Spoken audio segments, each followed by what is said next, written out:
தமிழக அமைச்சர்களாக சண்முகநாதன், அப்துல் ரஹீம் ஆகியோருக்கு கவர்னர் ரோசையா பதவி பிரமாணம் செய்து வைத்தார்.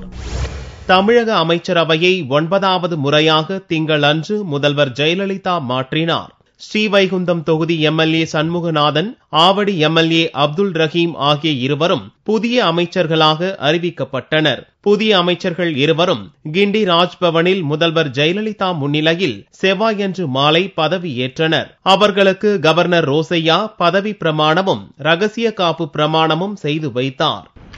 அப்துல் ரஹீம் என்னும் நான் சட்டப்படி அமைக்கப்பட்ட இந்திய அரசின் பால் உண்மையான நம்பிக்கையும் மாறா பற்றும் கொண்டிருப்பேன் என்றும் இந்திய நாட்டின் ஒப்பில்லா முழு முதல் ஆட்சியும் ஒருமையும் நிலைநிறுத்துவேன் என்றும் தமிழ்நாட்டு அரசின் அமைச்சராக உண்மையாகவும் உளச்சான்றின்படியும் என் கடமையை நிறைவேற்றுவேன் என்றும் அரசியலமைப்புக்கும் சட்டத்துக்கும் இணங்க அச்சமும் ஒரு தரசார்புமின்றி விருப்பு வெறுப்பை விலக்கி பலதரப்பட்ட மக்கள் அனைவருக்கும் வேறுநாட்டை செய்வேன் என்று ஆண்டவன் மீது ஆணையிட்டு உறுதிமொழிகிறேன்.